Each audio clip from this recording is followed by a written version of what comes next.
السلام علیکم۔ کل کی قسط آپ کو کیسی لگی؟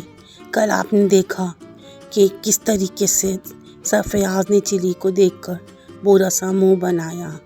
اب دیکھتے ہیں کہ آگے کیا ہوتا ہے۔ کیا بات ہے؟ انہوں نے پیشانی پر بل ڈال کر پوچھا۔ اوہ دیدی، میری سمجھ میں نہیں آتا کہ میری طرف سے آپ کا دل کیسے صاف ہو۔ چلو ٹھیک ہے، جاؤ، مجھے اور زیادہ پریشان نہ کرو۔ اگر شاہدہ مجھے پہلے ہی بتا دیتی تو اس کی نوبت ہی نہیں آتی۔ چلی کچھ کہنے ہی والا تھا کہ اسے بائیں جانب کسی کے رکنے کا احساس ہوا۔ وہ چونک کر مڑا، آنے والے چچا ہی تھا۔ اس کی آنکھوں میں ان دونوں کے لیے حقارت تھی۔ کیوں؟ سرفراز، یہ کون ہے؟ اس نے آنکھوں کے اس سے چلی کی طرف اشارہ کر کر پوچھا۔ کیا مطلب؟ سرفراز کا لہجہ بھی غصیلا تھا۔ ایک ایسا لڑکا، رئیس نے زہر خند کے ساتھ کہا، جس کے باپ نے اسے نالائکوں کی بنا پر آگ کر دیا ہے، یہ کوڑی کوڑی کا محتاج ہے۔ تم سے مطلب، دفع ہو جاؤ یہاں سے کمینے کتے۔ سرفراز ہاتھ ہلا کر چیخے۔ لوگ ادھر ادھر سے دوڑ پڑے۔ سرفراز کھڑے ہوئے پاگلوں کی طرح چیخ رہے تھے۔ ہٹاؤ اسے یہاں سے، لے جاؤ، لے جاؤ۔ رئیس الحسن ایک طویل کہکے کے ساتھ دروازے کی طرف بڑھ گیا تھا۔ سرفراز کو چلی نے زبردستی بٹھا دیا۔ وہ اب خاموش ہو گئے تھے اور ان کا جسم بری طرح کانپ رہا تھا۔ چلی نے ان دو لوگوں سے ہٹ جانے کی درخواست کی، جو سرفراز کے چیخنے پر میز کے قریب اکٹھے ہو گئے تھے۔ مجھے گھر لے چلو، سرفراز مردہ سی آواز میں بولے۔ مجھ پر ہارٹ اٹیک ہونے والا ہے۔ ارے ہاں، کیا تم اس آدمی کو جانتے ہو؟ نہیں دیدی، وہ کون تھا جس نے آپ کو اس قدر پریشان کیا؟ اگر آپ اب کہیں اس سے ملاقات ہوئی تو اس کا قتل ہی کر دوں گا۔ سرفراز کچھ نہیں بولے۔ چلی نے بھی مزید استفسار نہیں کیا۔ وہ انہیں سہارا دے کر صدر دروازے کی طرف لے جا رہا تھا۔ دوسری شام چلی نے پھر فون پر رئیس الحسن کی کال ریسیو کی۔ اس نے اس کو اسی بنگلے میں طلب کیا تھا جہاں اس کا نکاح ہوا تھا۔ چلی کو پچھلی رات نیند نہیں آئی تھی۔ وہ یہ سوچتا رہا کہ وہ ہو گیا تھا کہ آخر فرزنگ والی حرکت کا کیا مطلب تھا۔ سرفراز چچے کی باتوں پر پاگل کیوں ہو گئے تھے؟ اس نے سوچا ممکن ہو رئیس الحسن نے اسی مسئلے پر روشنی ڈالنے کے لیے بلایا ہو۔ وہ شاہدہ کو جھانسا دے کر کوٹھی سے نکل گیا۔ چچا اس بنگلے میں اکیلا نہیں تھا۔ اس کے ساتھ ایک قبول صورت عورت بیٹھی تھی اور دونوں شراب پی رہے تھے۔ آؤ آؤ پیارے بھتیجے، وہ چومتا ہوا بولا۔ یہ رافت تمہاری چچی بننا چاہتی ہے؟ عورت آنکھیں میچ کر کھنکھناتی ہوئی آواز میں ہنسی، لیکن کچھ بولی نہیں۔ چلی سے آنکھیں پھاڑ پھاڑ کر دیکھتا رہا۔ دفعتاً عورت نے رئیس الحسن کے چہرے کے قریب انگلی نچا کر شعر پڑھا۔ نیند اس کی ہے، دماغ اس کا ہے، راتیں اس کی ہیں، جس کی شانوں پر تیری زلفیں پریشان ہو گئیں۔ بکواس بند کرو، مجھے نفرت ہے شعر و شاعری سے۔ چچا دانت پیس کر بولا۔ وہ بھی بہت زیادہ نشے میں معلوم ہوتا تھا، مگر عورت نے پھر وہی شعر دہرایا اور چچا میز پر ہاتھ مار کر چیخا۔ تھوڑی دیر خاموش رہو۔ عورت نے دونوں ہاتھوں سے اپنا منہ دبا لیا۔ یہ لوگ خواب گاہ میں تھے۔ چلی کا دم الٹنے لگا۔ شراب کی بو اس کے دماغ پاڑے جا رہی تھی۔ ہاں بیٹے چلے، چچا جھومتا ہوا بولا۔ میں نے تم پر احسان نہیں کیا، بلکہ اپنے سینے میں بھڑکتی ہوئی آگ بجھائی ہے۔ کیا مطلب؟ یہ شاہدہ بچپن ہی سے مجھ سے منسوب ہوئی تھی۔ ارے باپ رے! چلی نے دونوں ہاتھوں سے کلیجہ دبا لیا۔ ابھی بھلا کیوں جاتا ہے؟ چچا اس کے شانے پر ہاتھ مار کر ہنسا۔ تجھ سے چھینوں گا نہیں۔ عورت نے پھر وہی شعر پڑھا۔ اوہ، میں تمہیں دفن کر دوں گا ورنہ خاموش رہو۔ عورت آنکھیں بیچ کر ہنسی اور پھر خاموش ہو کر جھومنے لگی۔ چچا نے چلی سے کہا، لیکن جب مجھے میرے باپ نے آگ کر دیا تو سرفراز نے یہ نسبتاً بھی فسخ کر دی۔ میں نے احتجاج کیا۔ اس کا جواب یہ تھا کہ چادر جیسی لڑکی کسی نالائق اور کوڑی کوڑی کے محتاج لڑکے کے لیے نہیں ہے۔ آہا ہا، صفیہ تم الو کے پٹے ہو۔ یہ دیکھو، یہ لڑکا نالائق ہے اور کوڑی کوڑی کا محتاج ہے۔ چلے فرزند، جب تمہیں تمہارے باپ نے آگ کیا تھا۔ آہا ہا، صفیہ آہا ہا، لعنت ہے تم پر اگر اب مجھے منہ نہ دکھانے کے لیے زندہ رہو۔ عورت نے پھر ہانک لگائی۔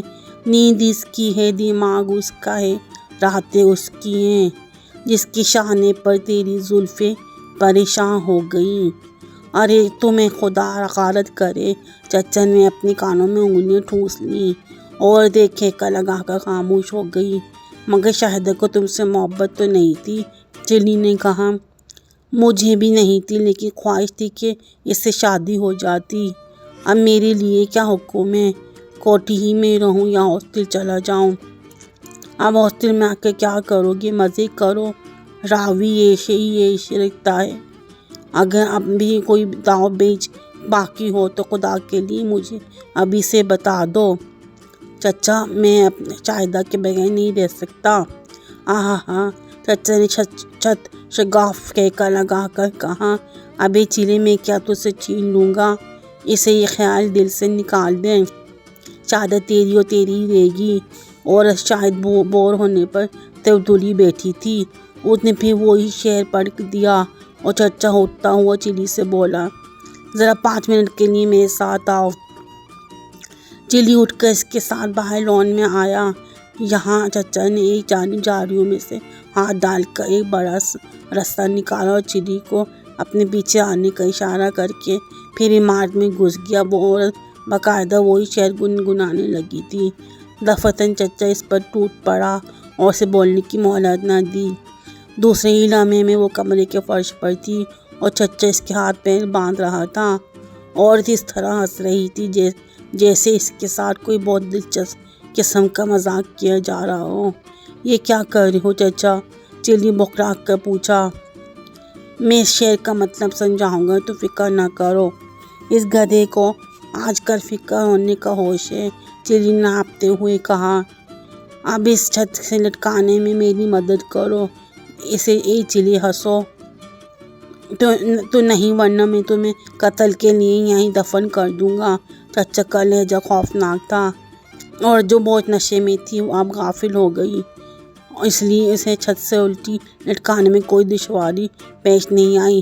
پھر چچا نے پلنگ اس کے نیچے کھینچ لیا اور اس پر اس طرح لیٹ گیا کہ اس کی لٹکی ہوئی زلفیں اس کی شانوں پر بکھر گئیں۔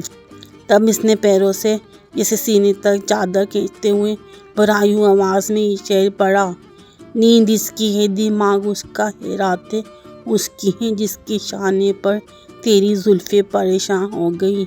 اور پھر چلی کو لڑکانا۔ بھاگ چلے حرام خور، زلفیں پریشان ہو گئیں۔ چلی سر پر پیر رکھ کر وہیں سے بھاگا، کیونکہ چچا نے چین نہیں الٹا تھا بلکہ شروع سے اب تک کے اشقیہ اور جنسی لٹریچر کو مرغا بنا دیا تھا۔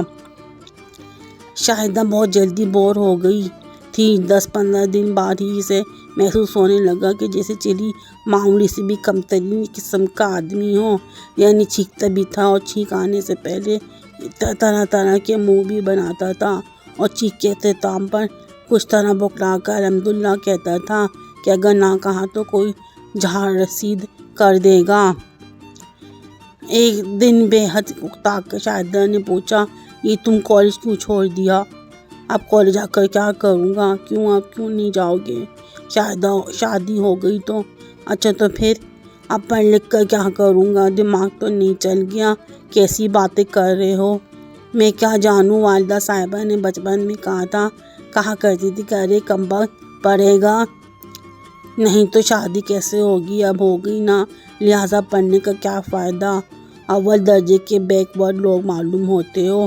شاہدہ تیوری چڑھا کر بولی۔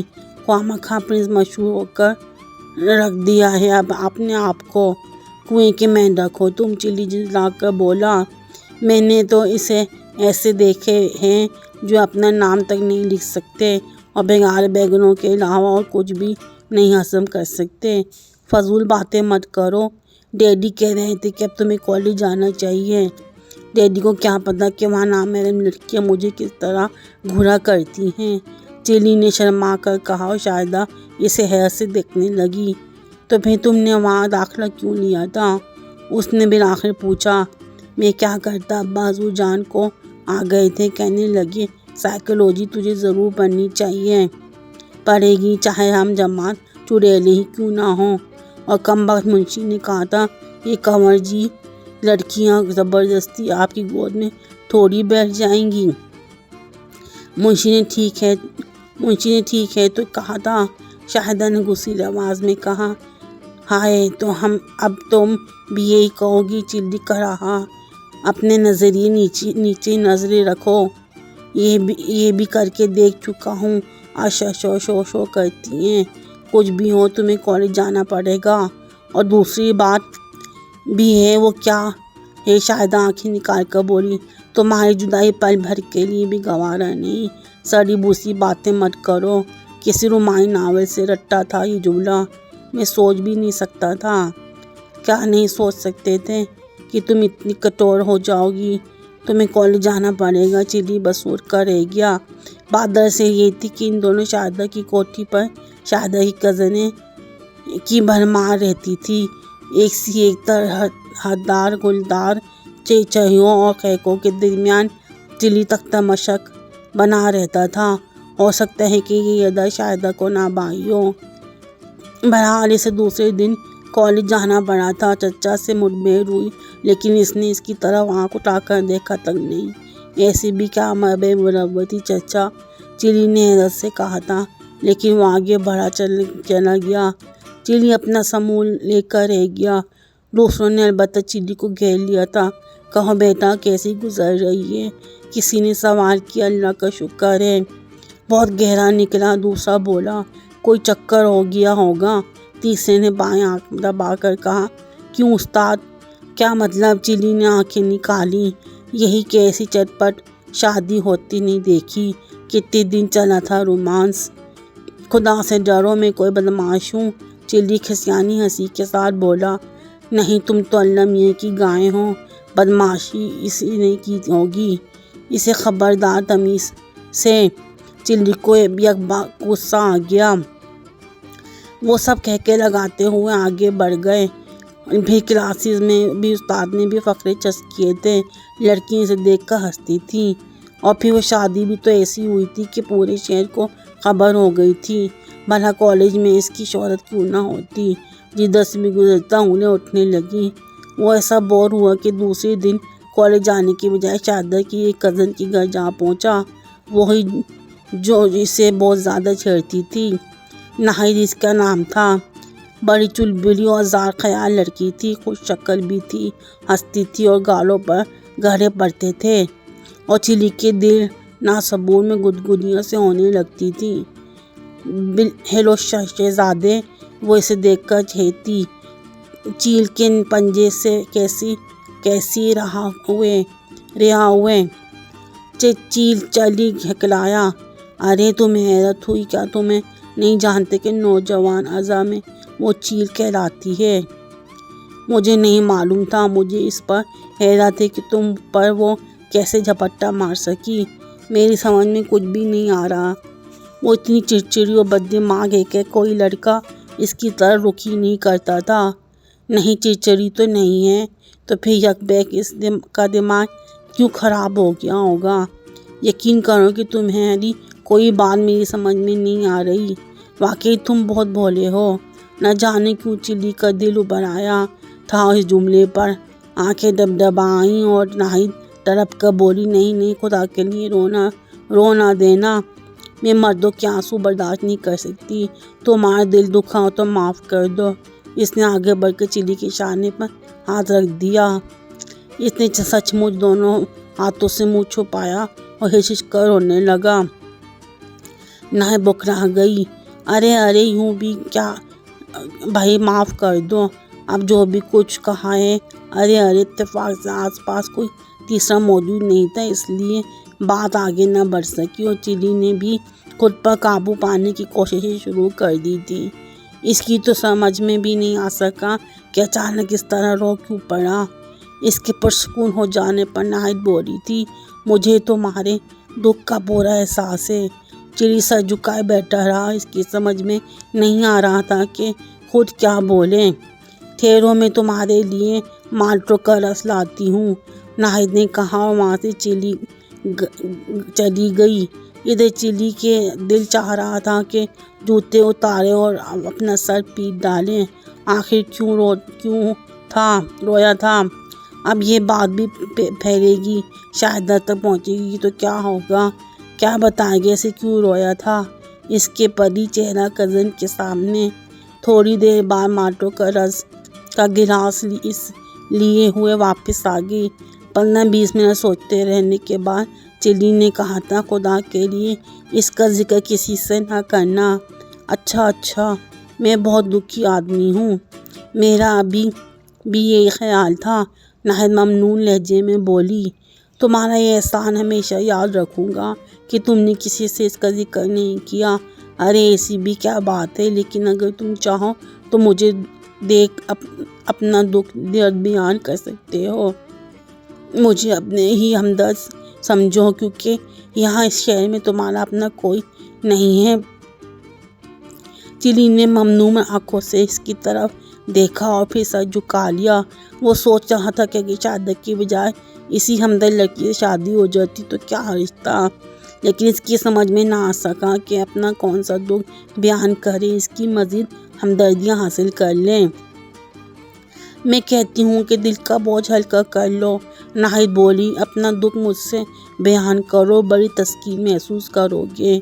بس کیا بتاؤں، اس نے ٹھنڈی سانس لی، کچھ سوچ بوجھ ہی نہیں رہی تھی۔ آنکھیں پھٹلا کر بولا، پہلے میری داڑھی بھی ہوا کرتی تھی۔ اچھا؟ ناہید اس طرح اچھل پڑی جیسے داڑھی کے بجائے دم ہونے کی طرح ملی ہو۔ ہاں داڑھی تھی جب پہلے یہاں پہنچا تھا، لیکن کالج میں لڑکوں نے اس طرح پریشان کیا کہ صاف کرا دینی پڑی۔ یہ تو بہت اچھا کیا تھا کہ تم نے، اگر داڑھی کے زمانے کی کوئی تصویر تمہارے پاس ہو تو مجھے ضرور دکھانا۔ نہیں، تصویر تو نہیں ہے۔ خیر ہاں، پھر کیا ہوا؟ پھر میرا باپ بہت ظالم ہے۔ میں نہیں سمجھی۔ جب میرے باپ کو داڑھی ضائع ہونے کی اطلاع ملی تو بہت برہم ہوا اور لکھ بھیجا کہ دوبارہ داڑھی کی داغ بیل ڈالی جائے، ورنہ وہ میری شکل تک نہیں دیکھنے کا ارادہ کرے گا۔ ظاہر ہے کہ تم اس بات سے متفق نہ ہوئے ہوگے۔ یہی بات تھی۔ اچھا تو پھر کیا ہوا؟ اس نے مجھے آنکھ کر دیا۔ نہیں، اس نے منہ پر ہاتھ رکھ کر آنکھیں پاڑ دیں۔ یہی ہوا تھا کزن ناہید۔ چلی کا لہجہ بے حد دردناک ہو گیا۔ اب میں سمجھی، وہ معنی خیز انداز میں سر ہلا کر بولی اور چلی اس کی شکل دیکھتا رہا۔ اب میں سمجھی۔ ناہید پھر بولی، انکل نے تمہیں لاوارث سمجھ کے چیل کے گوشت میں پھینک دیا، یہ بہت بڑا ظلم ہے۔ تم واقعی مظلوم ہو، مجھے پوری طرح اپنی طرفدار سمجھو، میں انقلابی خیال رکھتی ہوں، خود غرض بوڑھوں سے انتقام لیا جائے گا۔ چلی اس کے لہجے سے دہل کر رہ گیا۔ ان تک تصادم و حکایہ، بس تم دیکھنا۔ بالکل پناہ مت کرو، چلی نے سعادت مندانہ انداز میں سر کو جنبش دی تھی۔ اسی شہر میں چلی ایک دور پر ایک پھوپھی بھی رہتی تھی۔ اسے اطلاع ملی کہ چلی اچانک ایک بڑے گھر کا داماد بن گیا ہے تو اس نے افواہوں کی بنیاد پر کچھ قواعد ترتیب دیے اور اس کے باپ کو لکھ بھیجے۔ بس پھر کیا تھا، ایک گرم خط سرفراز کے پاس پہنچا۔ شیخ چلی سینئر نے لکھا تھا، جناب والا، بعد ادب کے واضح ہو کہ یہاں پر سب خیریت ہیں اور آپ کی خیر و عافیت خدا کریم سے نیک مطلب نہیں۔ اب مجھے معلوم ہوا ہے کہ میرے برخوردار کے ساتھ کیا چکر چلایا گیا ہے۔ پہلے داڑھی مونچھ منڈوا کر کرسٹان بنایا، پھر میمو جیسی کٹی لونڈیا اس کی سر دے ماری۔ واہ واہ، کیا کہنا، اللہ نے چاہا تو بروسے محشر نبی کی شفاعت نصیب نہ ہوگی۔ جیسا تم نے میرا دل جلایا ہے اسی طرح جہنم میں جلو گے۔ بس اب تم مجھے کچھ نہیں کہنا، خدا حافظ۔ سرفراز نے خط پڑھا تو ایک بار پھر ان کے دل پر دورہ پڑ گیا۔ خاندان کے دوسرے افراد اس خط کو اس طرح آنکھیں پاڑ کر دیکھتے رہے جیسے وہ چینی زبان میں لکھا گیا ہو۔ چلی اس وقت موقع واردات پر موجود نہیں تھا، اسے تو اردو ہی بھلا دینی پڑی۔ شام کو مگن جب کوٹھی میں داخل ہوا تو ایک فرد اسے ایسی نظروں سے دیکھ رہا تھا جیسے گیدڑ کچھ سمجھے بوجھے بغیر شہر کی طرف آ نکلا ہو۔ سیدھا اس کمرے کی طرف گیا جہاں اس کا قیام تھا۔ شاید اسے دیکھتے ہی بھونکی شیرنی کی طرح جھپٹ پڑی۔ تم آخر ہو کون؟ تمہاری چلی پرویز؟ چلی نے لہجہ سے دانت نکال دیے۔ میں پوچھتی ہوں سچ مچ کس نسل سے تعلق رکھتے ہو؟ کتنی بار بتلاؤں کہ نادر شاہ درانی؟ ہرگز نہیں، ساتھ پوچھتے تو تمہاری یہاں روئی ڈھنکی جا رہی ہے یا ترکاریوں کا کاروبار ہو رہا ہے؟ میں نہیں سمجھا۔ چلی سناٹے میں آ گیا۔ یہ دیکھو کیا میں غلط کہہ رہی ہوں؟ اس نے چلی کے والد ماجد کا خط اس کے سامنے پھینکتے ہوئے کہا۔ چلی نے خط دیکھا تو سر کھجانے لگا۔ یہ کسی شریف آدمی کا خط ہے، کسی کن میلیے کا۔ بس بہت ہو چکا۔ چلی کو بھی غصہ آ گیا۔ کیا ہو چکا؟ ابھی کچھ بھی نہیں ہوا، اب ہوگا۔ وہ تو ہوگا ہی۔ چلی کو ہنسی آ گئی۔ ڈھیٹ، بے شرم، بے غیرت! ارے زبان سنبھال کے، کیسی بے شرمی! سبھی کا ہوتا ہے، کیا ہوتا ہے میں کیا جانوں؟ چلی نے شرما کر انگلی دانتوں میں دبائی۔ تمہارا دماغ تو نہیں چل گیا؟ میرا دماغ بالکل ٹھیک ہے، چلی نے سخت لہجے میں کہا۔ اگر تم خاندانی منصوبہ بندی والوں کے پاس گئی تھی تو مجھ سے برا کوئی نہیں ہوگا۔ خدا تمہیں غارت کرے، میں کیا کہہ رہی ہوں اور تم کیا سمجھ رہے ہو؟ وہ دانت پیس کر بولی۔ چلو غصہ تھوک دو، کٹیائی یا امچور کا دل چاہے تو بتا دینا۔ وہ شاہد اس پر حملہ کرنے کے لیے جھپٹی تھی اور چلی بوکھلا کر پیچھے ہٹ گیا۔ اسی وقت اس کی ایک کزن بھی کمرے میں گھسا اور چلی زور زور سے ہنسنے لگا۔ یہاں کیا ہو رہا ہے؟ شور مت مچاؤ، انکل کی بھی ابھی آنکھ لگی ہے، اس نے دونوں کو گھورتے ہوئے کہا۔ تم بغیر اجازت کمرے میں کیوں داخل ہوئی؟ شاہدہ اس پر الٹ پڑی۔ آ گئی ہوں گی، غصے کرنے کی کیا ضرورت ہے؟ چلی جلدی سے بولا۔ میں نے تو برا نہیں مانا۔ اوہو تم دور ہو جاؤ میری نظروں سے، وہ مٹھیاں بھینچ کر چیخی۔ جا رہا ہوں، چلا جاؤں گا، لیکن دوسروں سے تو بد اخلاقی سے نہ پیش آؤ۔ اس طرح چلی پر نکل بھاگا۔ باپ نے جو خط لکھا تھا اس کی کوئی اہمیت نہیں تھی اس کی نظروں میں۔ یہ تو بے حد شریفانہ خط تھا، ورنہ اس نے تو انہیں خطوط میں گالیاں لکھواتے بھی سنا تھا۔ اور بیچارہ منشی جی باعث گالیوں کے لہجے خود چلی سے پوچھا کرتا تھا۔ جناب والا جیسا طرز تخاطب کی امید باپ سے نہیں رکھتا تھا۔ اسے تو خوشی ہو رہی تھی کہ اس کی عدم موجودگی میں خاصے معذب ہو گئے ہیں۔ گھنٹے 2 گھنٹے گزار کر رات کھانے کے وقت پھر کوٹھی پر جا دھمکا تھا۔ کسی نے کھانے کو بھی نہ پوچھا۔ شاہدہ کمرے میں بند ہو کر رہ گئی تھی۔ آخر اس نے باورچی خانے کی راہ لی۔ خان سامہ نے بھی اسے دیکھ کر منہ بنایا تھا، لیکن وہ سودے کی میز کے قریب کرسی کھسکا کر بیٹھ گیا۔ انداز سے معلوم ہوتا تھا کہ اس خط کی اطلاع کوٹھی کے ہر فرد کو ہو گئی ہے۔ ایک بڑی بی جو خاندان کی پروردہ تھی باورچی خانے میں داخل ہوئی اور بڑی تشویش سے چلی کا جائزہ لینے لگی۔ چلی سر جھکائے بیٹھا رہا۔ آخر بڑی بی نے کہا، میاں یہ آخر آپ کے والد کو کیا سوجی تھی؟ دراصل میں نے شادی کا دعوت نامہ نہیں بھیجا تھا، اسی کا ملال ہوگا۔ دعوت نامہ نہیں بھیجا تھا؟ بڑی بی نے حیرت سے دہرایا۔ میں جلدی میں بھول گیا تھا۔ بڑی حیرت ہے، بیٹی کی شادی ہو جائے اور باپ کو خبر تک نہ ہو۔ پرانی روایت ہے ہمارے خاندان کی۔ میں نہیں سمجھی میاں، نادر شاہ درانی نے بھی اس طرح شادی کر لی تھی اپنے باپ کو بتائے بغیر۔ باپ نے اس کے خلاف جو آواز اٹھائی تھی، اس کی رسم ابھی تک چلی آ رہی ہے۔ لڑکے کا باپ سمدھی کو ایک ایسا خط ضرور لکھتا ہے، مگر صاحب پر تو دورہ پڑ گیا۔